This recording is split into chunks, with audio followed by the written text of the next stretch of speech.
a very nice introduction. So let me start. So this was me standing in a room, tables and chairs, everything smashed up, and I'm looking to my right, my friend's bleeding, and I'm standing there and thinking, what did I get myself into, right? And a lot of stuff start flooding through my head and thinking, why am I here? So I get a tap on the shoulder, I turn around, and my friend's like, I get out of this space, right? My friend said, the police is here. So I look at that, and there were 5 people at this party, everybody was fleeing. Police said, what happened? So this was me 15 years old. When I was 15, with a couple of friends, we decided to throw a party for the cool kids. That was my first dip into entrepreneurship. But like all good entrepreneurs, we all have to fail the first time. So what happened was a couple of great crashers came in, smashed the place up, smashed my friend, and left with the $800 damage. At 15 years old, the $800 damage is like $1 million now, right?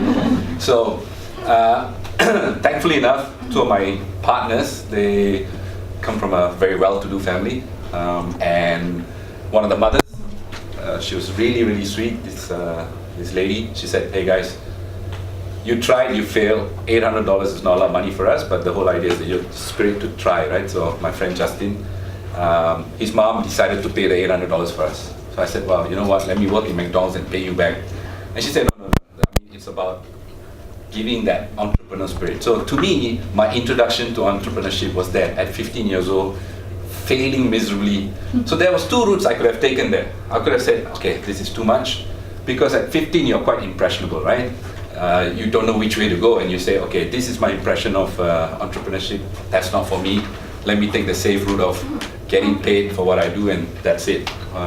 No more smashed chairs, tables, nobody turning up, and $800 debt, right? But I learned one lesson from there. I learned that, there were people willing to forgive, there were people willing to help, which was Justin's mom. She said, hey, spirit of entrepreneurship, you tried, I'm here to pick up the pieces for you.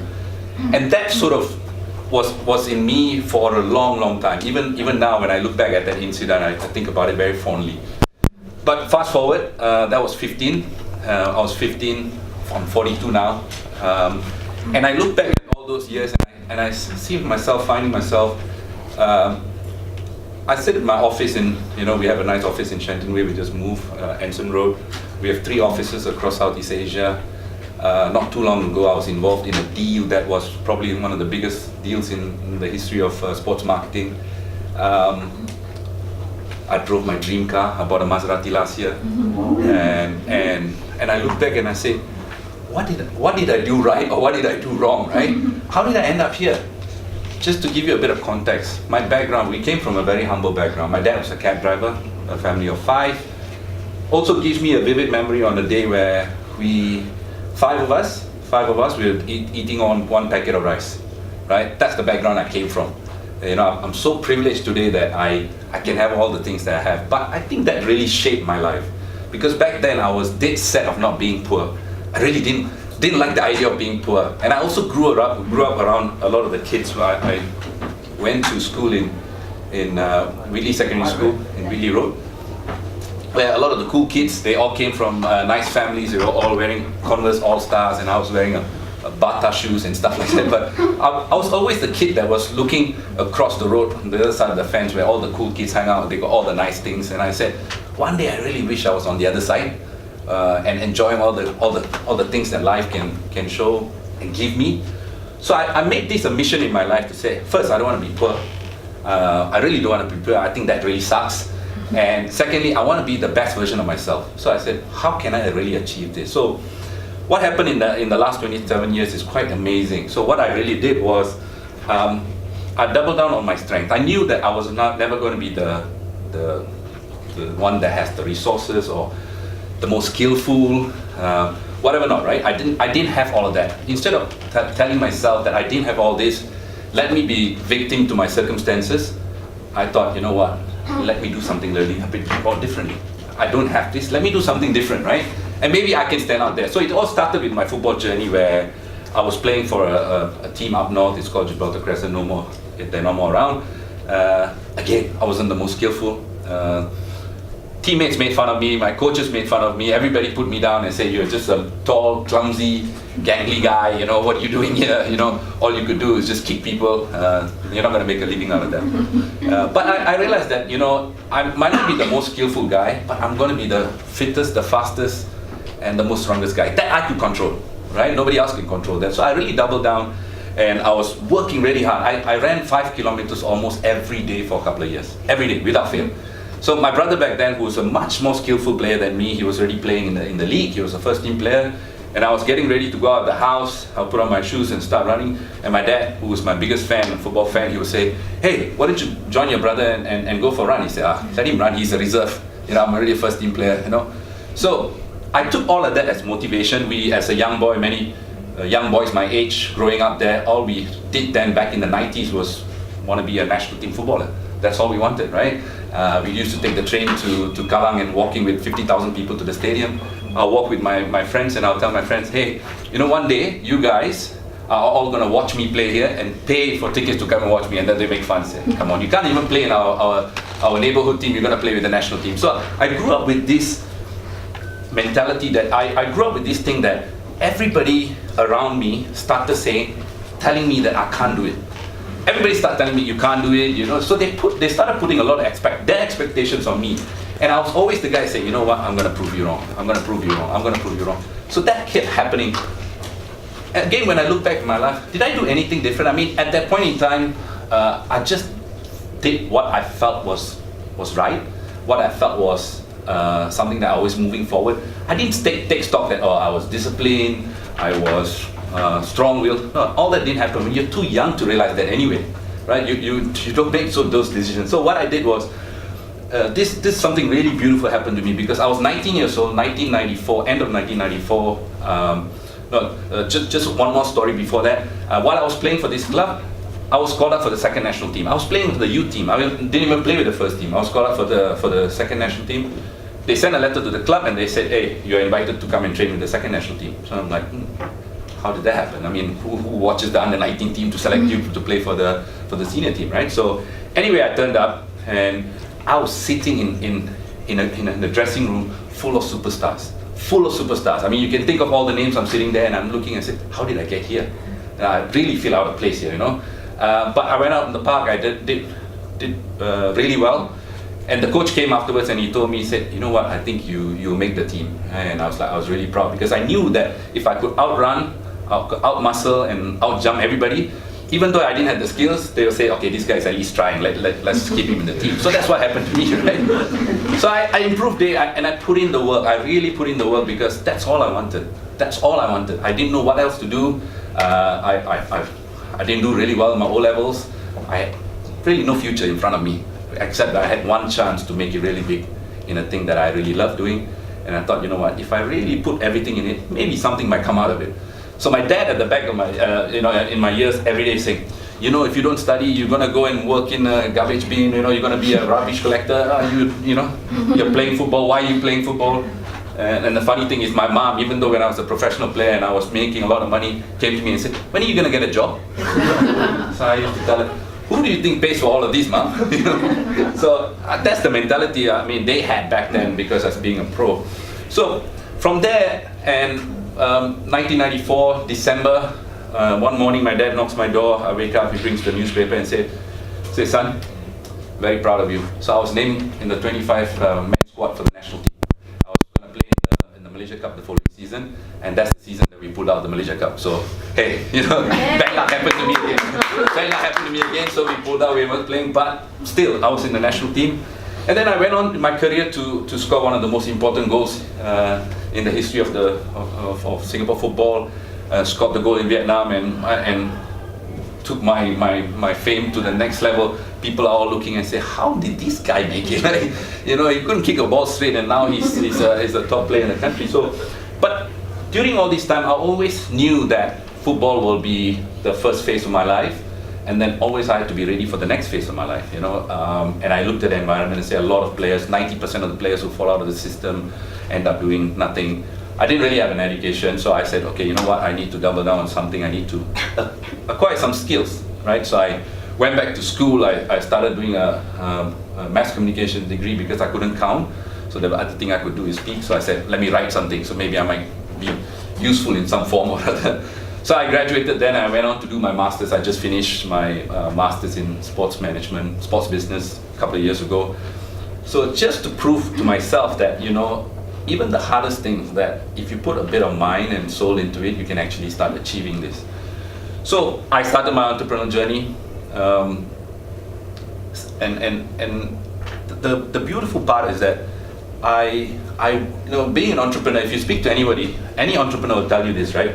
It's a real roller coaster ride, because you won't have days like, okay, oh, that's great. So you have a great moment, and then in 30 seconds you have a down moment, and you just keep going up and down and up and down.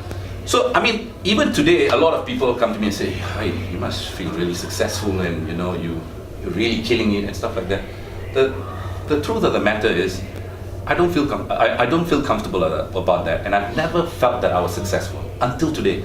I have the things that I have today, and I'm comfortable of doing the things that I want. If I want to go on a holiday to Maldives, I can actually do that, and if I want to go for a couple of weeks, I can actually do that. But because of the journey and because of all the hardship that I've gone through, I'm always, you know, maybe it's because my reptilian brain tells me that I'm not safe. You know, our brain is maybe 2,000 years old, 2 million years old, whatever it is, that always wants us to be safe, right? Which brings me to my next point. I interact with a lot of young people with my business every day, and hire and work with them. And it's very interesting to see how people react when they're asked to change, or we call this the strawberry generation, right? And everyone's weak and, I don't want to do this, you know. But the fact of the matter is, because we live in a society where it's instant gratification. You look at, you want an answer, go to Google, ask Google. In 3 seconds, Google will give you an answer. So they accrue that to success, job, pay, and everything else, and say, if I want something now, I need it now. You know, even if you're going to make a baby, it takes 9 months, right? So people live in this, and in the process, they forget what's hard work. They don't know what is determination. They don't know what is failure. And we also live in a society where the highlight is on someone's failure. I mean, we all have seen enough videos of Jack Ma being, rejected 100 times, and we look at that and go, oh my God, he did it, that's so great, Jack Ma. Imagine what Jack Ma was feeling back then. I mean, now he's a gazillionaire, he can actually tell his story. How many missed opportunities of Jack Ma are there out there? How many people could have actually been Jack Ma if they had just persevered? That could be one Jack Ma in this room, right? There's a real possibility. Colonel Sanders, the guy who started KFC, he started KFC at 66. If you read his story, I mean, I posted it on my Instagram the other day. At 66, this man who got failures after failures after failures after failure. Imagine if, earlier you guys were saying McDonald's and KFC, right? You have for one of your sessions here. Imagine if Colonel Sanders didn't stick to it. You won't have KFC today. That's a real disaster, right? So the point I'm trying to make here, is even though the society and people around you don't allow you to really go forward a lot of the times, there's a scientific studies that's been out there. You can actually Google it. So the 5 people in your circle, the 5 immediate people in your circle reflect yourself. So start thinking about it. Start thinking about the 5 people that you interact with every day, your friends, your family, your parents, or whoever you are. They are a direct reflection of you, because they are the ones that you're feeding off them. So imagine it is actually easier to be negative than actually being positive. It takes a lot of energy to be positive, because the brain is telling you, don't do this, it's safe, So even before the start of this talk, right, there'll be some of you sitting there thinking, what's he going to say? Is he going to waste my time? Why am I sitting here, right? That's normal. That's what the brain does, right? That's what the brain does. Only when I start talking, you say, maybe, So the point I'm trying to make is that I always try and make sense of it like that. The mind is the athlete. The mind is the athlete, the body is just the means, right? Why I say that? Just try and close your eyes and just try to pay attention to the way you breathe. I tell you, within 30 seconds, your mind will be all over the place. You will not even be able in 30, 40 seconds to concentrate on the breath. That's how our mind is. So the mind is pretty powerful. If we agree that the mind is the most powerful thing in our body, why do we not pay attention to how to train it? You know, it's right in front of us. We talk it. This I learned this from being a footballer, because one of the most important things of being a footballer is we were judged every week. Every week. We go out on the park and play on Saturday, and the following Saturday, sometimes we judge by 50,000 people, plus the audience and stuff like that, and the newspaper absolutely murders you if you have a bad game and stuff like that. So that prepared me, and back in those days, football was very important for people. You have a bad day, you're sure to find yourself in the papers the next day. So I had to, because again, I was not the most skillful guy, and I'm the easiest guy to pick, right? Or he made a mistake, let's write about him. So I had to overcome all of that and tell myself, you know, that I have to be mentally strong, because I'm going to be judged every week, and if I'm weak like this, I'm never going to survive in this world. So the point I'm trying to make is that please treat your mind as the athlete. You know, as in you've got to train the athlete. You've got to control the athlete. You've got to get the athlete to now perform for you, right? A lot of us are sitting here and thinking, okay, you know what, I want to be a millionaire. Everybody wants to be a millionaire. So just by sitting here and thinking about it, do you think it's going to happen? Obviously not. You've got to make some steps, right? You've got to do some steps. That's another question for you to now think about. How many of us invest in nice clothes, nice watches, and all of that? But how many of us actually invest in ourselves? Right? If we want to sign up for a course, if we want to read a book, if we want to go for a meditation camp, or we want to do something that allows our brain to grow, how many of us, hand on our heart, actually do it?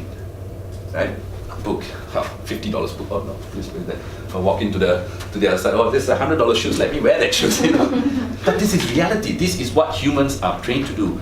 The ones that really get ahead, the ones that really take a step back and say, if I invest in myself, so we all sit here in this room with different economic backgrounds, right? Each one of us have different pay scales here.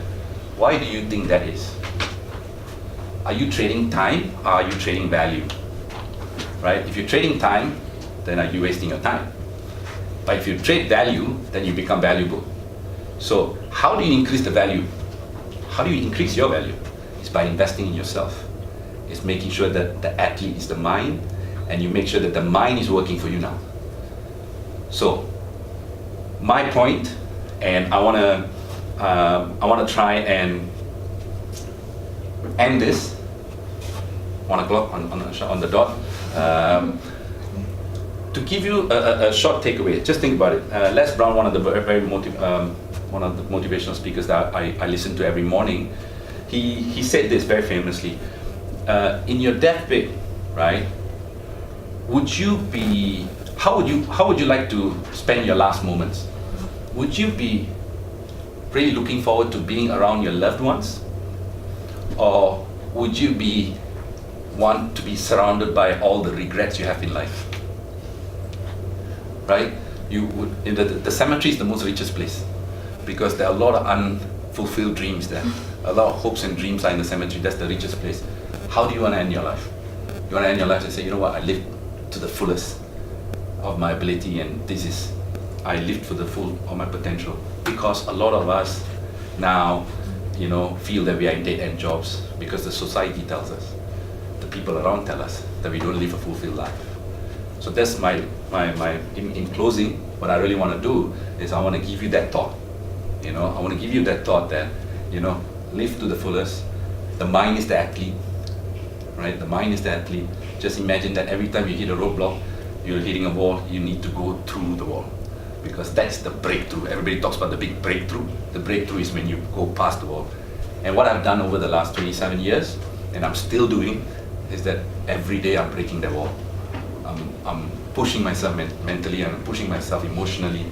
And if I look back at my time, like at 15, and if someone told me that, hey, when you're 42, you're gonna have all of this, I say, you must be on drugs. You know? I'm here now. If I can do it, anyone can do it. Thank you very much. Oh, okay. Thank you very much. These are very valuable words, and thanks for the advice on getting out of our comfort zones and basically achieving our dreams. Does anybody have questions for Mr. Sasi? Anything that we can share. I mean, I'm not an expert in anything, but I might try. Yeah. You're very tall. I'm wearing heels. Yeah. I'm wearing heels. For basketball, Singapore, it wasn't that big. No, that wasn't that big. I'm tall. I'm a little bit oversized for football, but that's probably the only talent I had. Yeah, back then.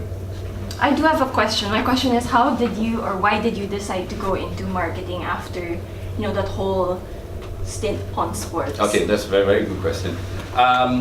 Like many footballers, we end up being a coach at the end of our career. Everybody walks into coaching. I didn't really like that side of football, because to be a coach, you really need to live it. You need to live 24 hours for it. I spent a good time of my life living for the game, and I wasn't ready for that. So I thought, what else can I really do? Then I looked at the marketing space, especially the sports marketing place, and I looked at what was out there. There were a lot of people who are from outside the game who really didn't understand the game from a technical perspective. Like the fan emotion was something that's very important. Without the fans, the game don't exist. So I said, okay, if I can bring my know-how, my passion, and with my technical ability, my background, into the marketing space, where I can now make sense of where I can add most value. And also, I've always had this thing for the creative space, communicating. That's the reason why I wanted to go into marketing, where I thought that what I do really can impact people, and it can possibly change the game in some ways. That's why I got into the space. Cool. Yeah.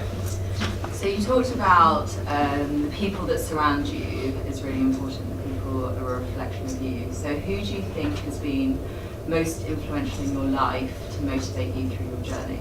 I must say it starts with my dad. My dad. One thing I picked up from my dad, even though he was I won't say he's just a taxi driver. It's a good living, but one thing I picked up from him was hard work. I mean, he used to leave home at 7 and come back at midnight. Because he was very single-minded, by the way he wanted to bring the family up. He says, I'm going to dedicate my life. Now that I'm a father of 2 kids, I can see why. It's not about you anymore, it's about them. So I think that's one thing that if it's one person that I looked up to, it was my dad, purely because of his hard work. But along the way, all of us need mentors. Like I said, if you want to get ahead in life, you don't reinvent the wheel, you just model people. And I follow quite a lot of people online. People like Tony Robbins, Les Brown, Zig Ziglar, Bob Proctor, and all of these people who are really wise, and not more so being wise about it, it's just giving you the tools to be able to think, self-aware. I think, and I always say this, the biggest competitor is no one else but yourself. The competition is within. Everybody can, even business people tell me, oh, the competition is doing this. I say, no, stop. The competition is me, inside me, because if I want to get up at 5 o'clock or 5 o'clock in the morning, which is what I do every morning, when the alarm goes off, right, you have 2 choices. You stay in bed or you get your ass out, right? So who's the competition? Who's the competitor? It's you. There's another very famous life coach, I think her name is Mel Robbins, and she talks about rockets taking off like 5, 4, 3, 2, 1, right? And she says when the alarm bell rings, she literally counts down 5, 4, 3, 2, 1 and jumps out of bed. So I think mentors and people that you look up to change in every stage of your life. It really does. First it becomes your dad, sometimes it's your spouse or your boyfriend or people you meet, your bosses and stuff like that. But for me, the biggest impact by far was my dad. And along the way, I found these guys I think we live in the greatest era of mankind with the internet, so that you can look at people who put out a lot of wise words and really self-help stuff. So and these are the people that have really inspired me, and also look at many other people along the way who've been in my situation, people who've come from nothing and gone to somewhere. Those people are my inspiration too. And now my kids, without a doubt, those are my inspiration. To ensure that I give them enough tools to live in this wild world. That's my inspiration. Yeah. You had a question? We had exactly the same question. Okay. And then my follow-up was going to be how the 5 people in your circle has changed, which you've also... Yeah, so I think, to answer that, I'll just go on to explain that a little bit. I was surrounded by a lot of toxic people. In football, you're always surrounded by toxic people, a lot of toxic people, right? I couldn't change the environment. purely because you just can't turn up to training and say, I don't want to sit next to you. It's a team thing. But I try to shut out what's negative and then take what's positive, and that's quite easily doable. Even, for example, in a workplace like this, you can't expect everybody to be like you. You just can't. It's just, you can't change the environment. But what you can really do is you shut out. You start shutting out all the negativity and you start thinking what's positive. We have that at our workplace too, right? We were just talking about this before. Even though I can motivate people, sometimes it's really hard to motivate the guy next to me, right? So, and even Nick brought up a very good point saying that, you know, if you can break that guy, if you can get that guy to move his ass, then this is a cause worth telling people, right? So that's my challenge for 2018. I said, okay, if I can inspire him to move to the next, then I got a story to tell now. But, you know, just recently, about 2 weeks ago, I had to cut ties with a friend of mine because, you know, he's toxic. He's got all the money in the world, very successful, but the guy just lives his life to bring down, like if he wants to build the tallest building, he brings every other building down to say, this is my tallest building. And I don't want to live like that. I want to be the guy that builds the tallest building and say, that's my building, right? So I had to get rid of that toxic and negative people around me because, you know, we only have a certain amount of emotional and mental energy a day that we can actually put out to the world, right? I'd rather be doing something positive, impacting either my work, my staff, or my family, than putting it into something that's really useless. A lot of us get into this, you know, lunchtime or we go out for a drink, what we end up talking about? Our bosses, right?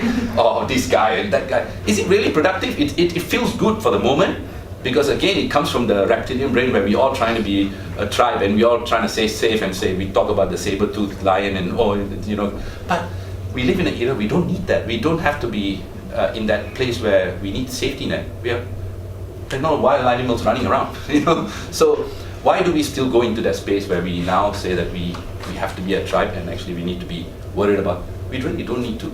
And that's a point I'm trying to get out to people around me. And I can see that slowly my parents have changed. Really, they have changed. My cousins have changed. So the inner circle within my family, the people that I contact with, even when they do that, they do it when I'm not around, which I find it a huge success. I think that's progress. So I think that's something to take away. Really something to take away.